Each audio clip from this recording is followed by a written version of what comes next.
Bonsoir et bienvenue chez la Fille du Sommeil. Ce soir, continuons les contes des Mille et une nuits et découvrons le 7e et dernier voyage de Simbad le marin. Très bonne écoute. Au retour de mon 6e voyage, j'abandonnai absolument la pensée d'en faire jamais d'autres. Outre que j'étais dans un âge qui ne demandait plus que du repos, je m'étais bien promis de ne plus m'exposer aux périls que j'avais tant de fois courus. Ainsi, je ne songeais qu'à passer doucement le reste de ma vie. Un jour que je régalais nombre d'amis, un de mes gens me vint avertir qu'un officier du calife me demandait. Je sortis de table et allai au-devant de lui.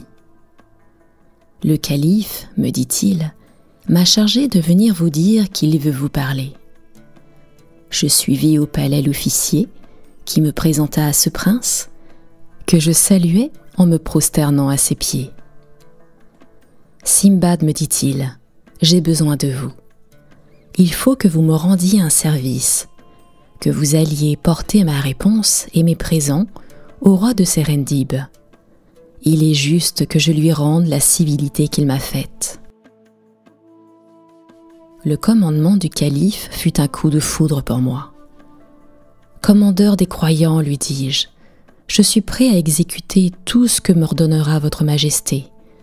Mais je la supplie très humblement de songer que je suis rebuté des fatigues incroyables que j'ai souffertes. J'ai même fait vœu de ne sortir jamais de Bagdad. » De là, je pris occasion de lui faire un long détail de toutes mes aventures qu'il eut la patience d'écouter jusqu'à la fin.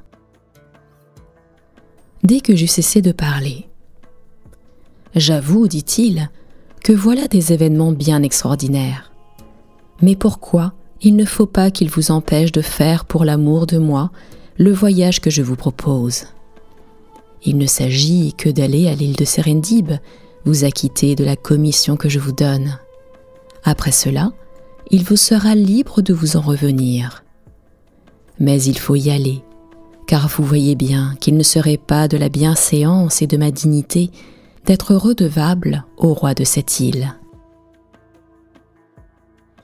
Comme je vis que le calife exigeait cela de moi absolument, je lui témoignai que j'étais prêt à lui obéir.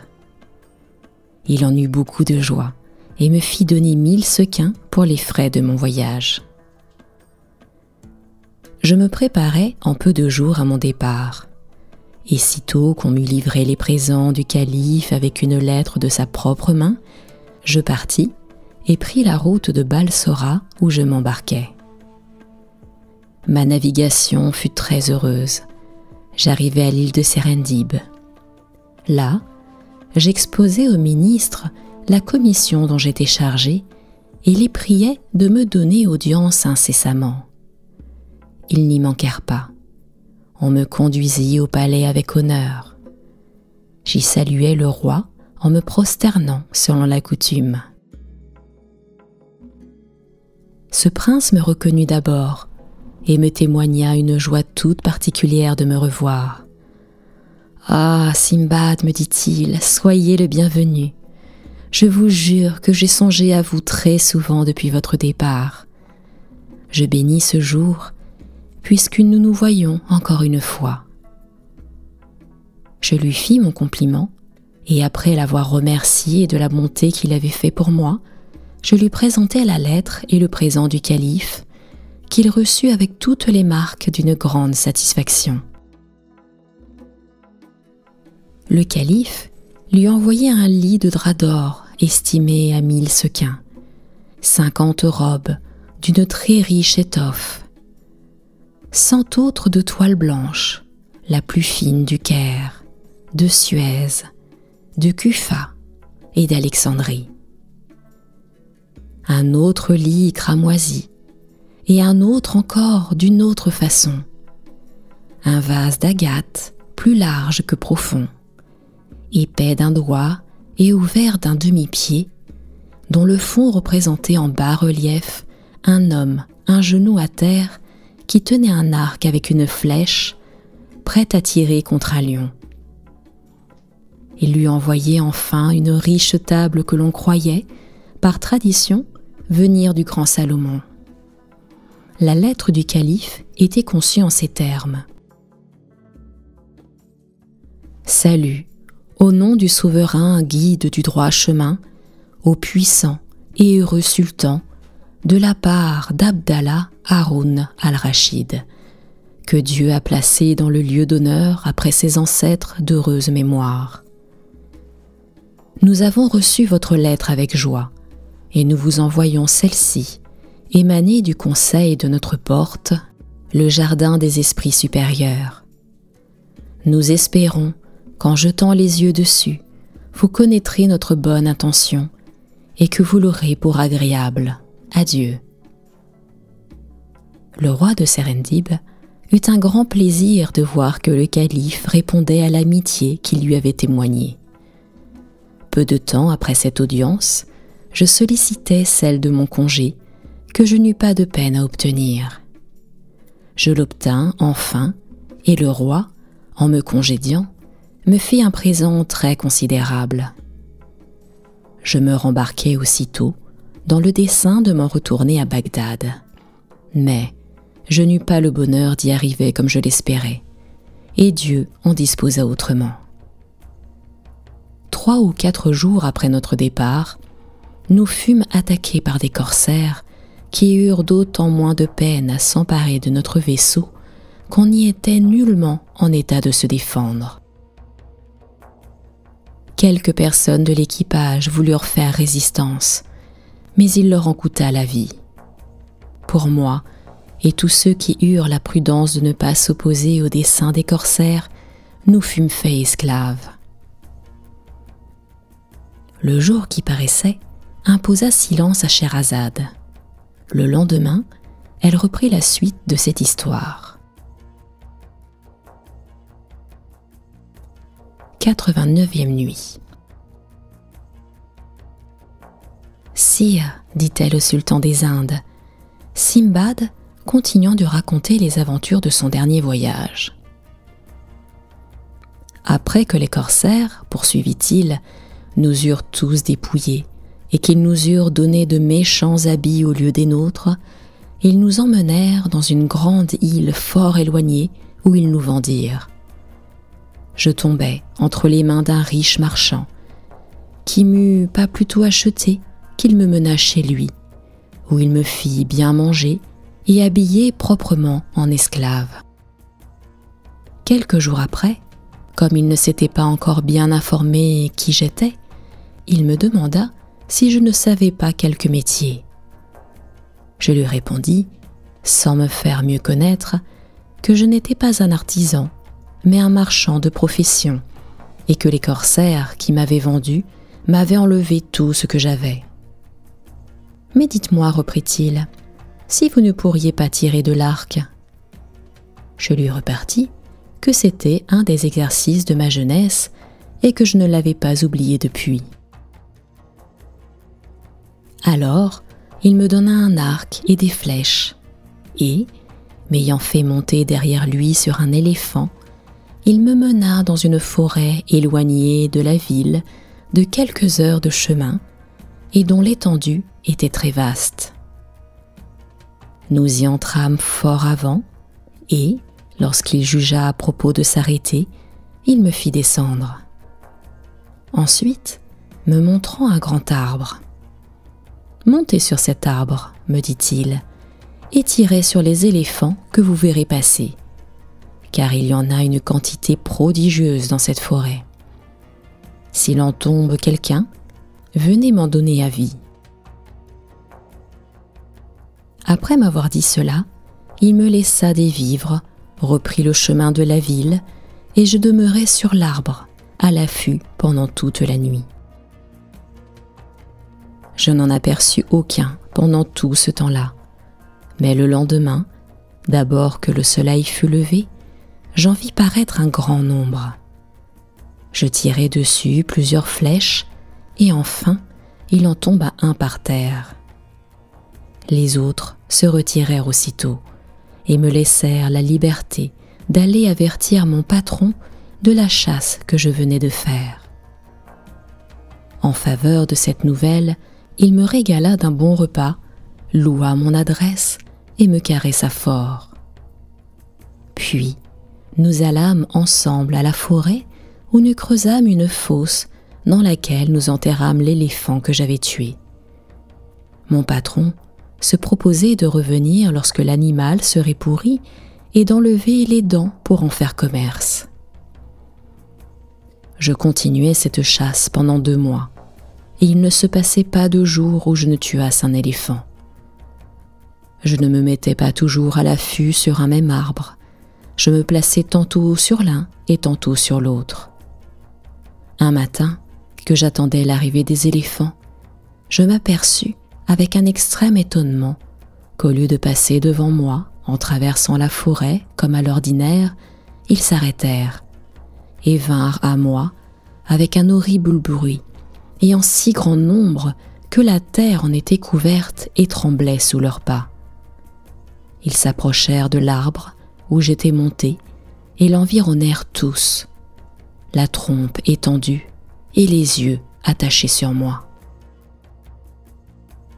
À ce spectacle étonnant, je restai immobile et saisi d'une telle frayeur que mon arc et mes flèches me tombèrent des mains. Je n'étais pas agité d'une crainte vaine. Après que les éléphants en m'eurent regardé quelque temps, un des plus gros embrassa l'arbre par le bas avec sa trompe et fit un si puissant effort qu'il le déracina et le renversa par terre.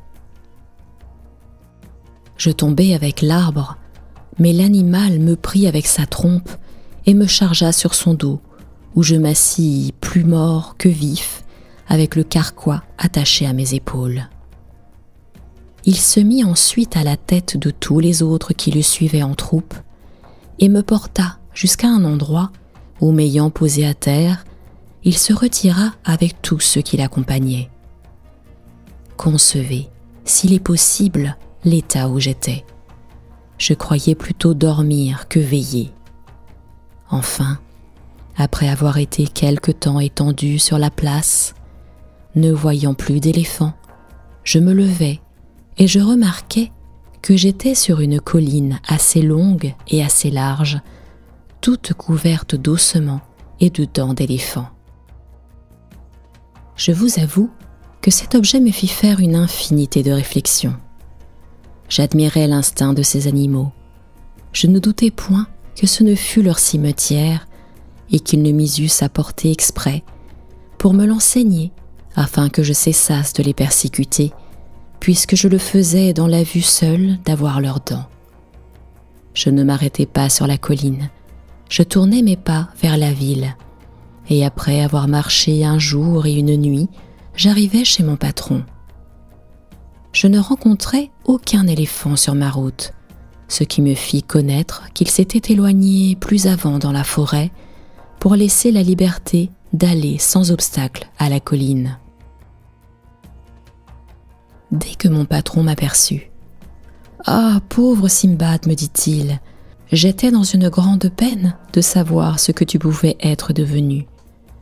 J'ai été à la forêt, j'y ai trouvé un arbre nouvellement déraciné, un arc et des flèches par terre. Et, après t'avoir inutilement cherché, je désespérais de te revoir jamais. Raconte-moi, je te prie, ce qui t'est arrivé. Par quel bonheur es-tu encore en vie ?» Je satisfis sa curiosité et, le lendemain, étant tous deux allés à la colline, il reconnut avec une extrême joie la vérité de ce que je lui avais dit.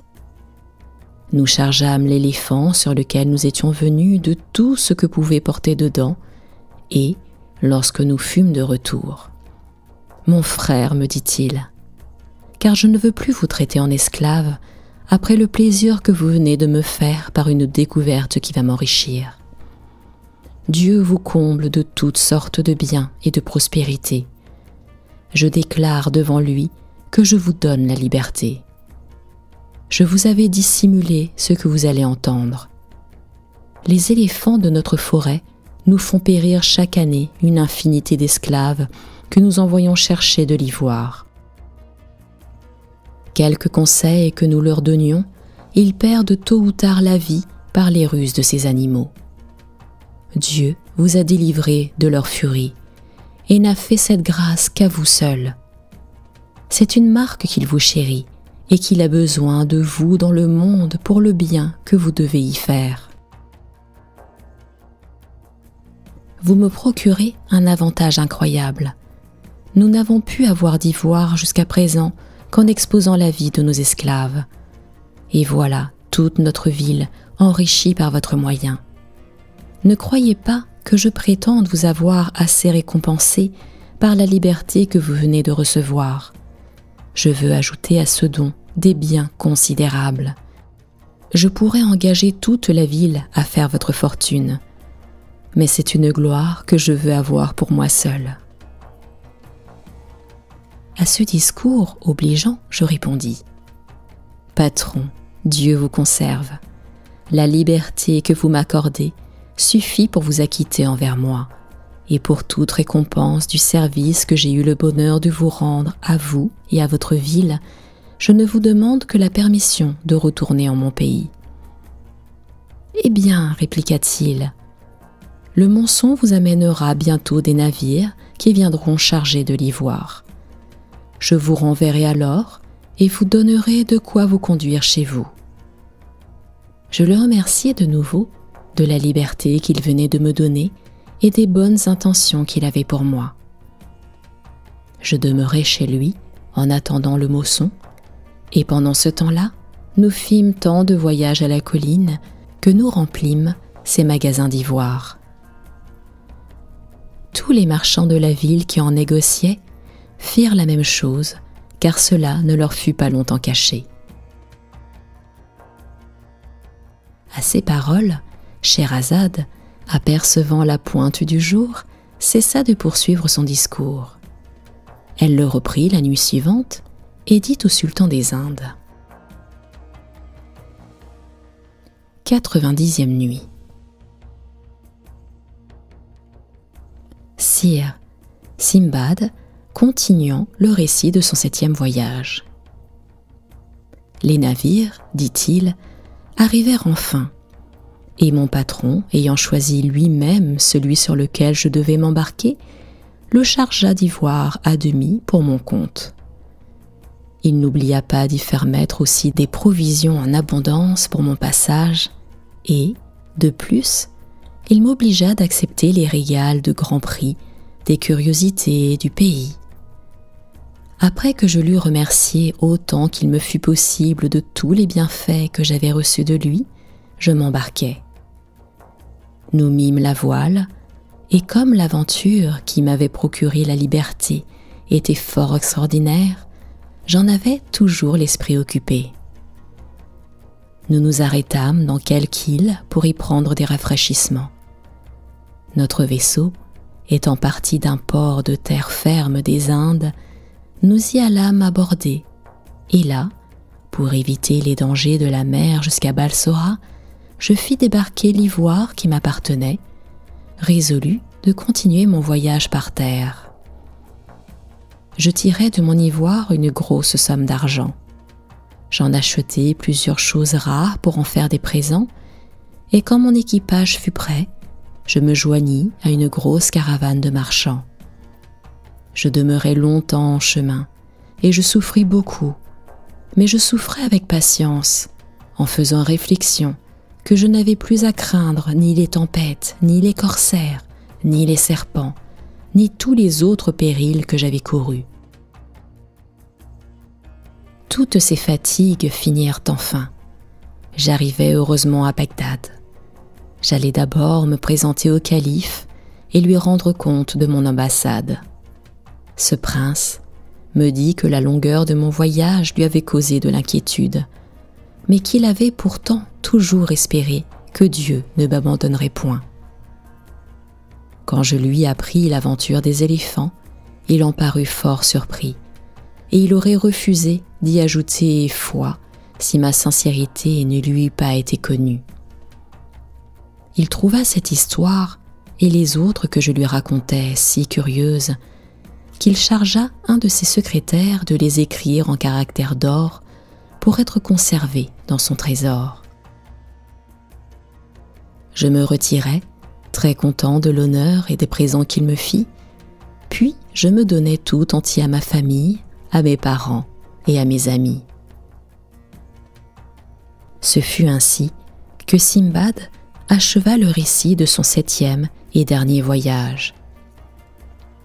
Et, s'adressant ensuite à Hindbad, « Eh bien, mon ami, ajouta-t-il, avez-vous jamais ouï dire que quelqu'un ait souffert autant que moi, ou qu'aucun mortel ne se soit trouvé dans des embarras si pressants?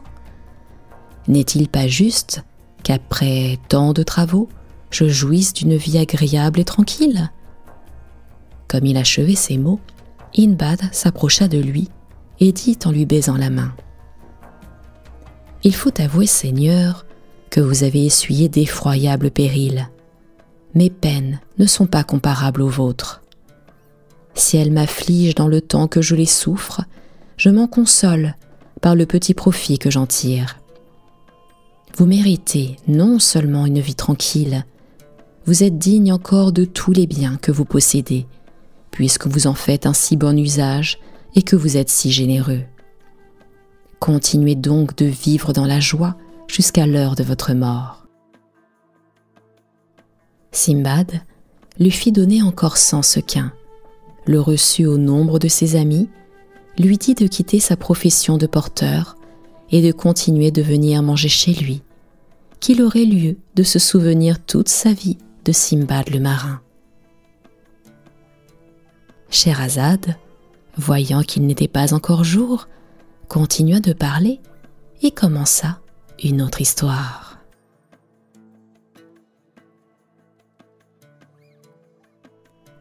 C'était la fée du sommeil. Je vous retrouve très prochainement pour la suite des contes des 1001 nuits et pour découvrir l'histoire des 3 pommes. À très bientôt.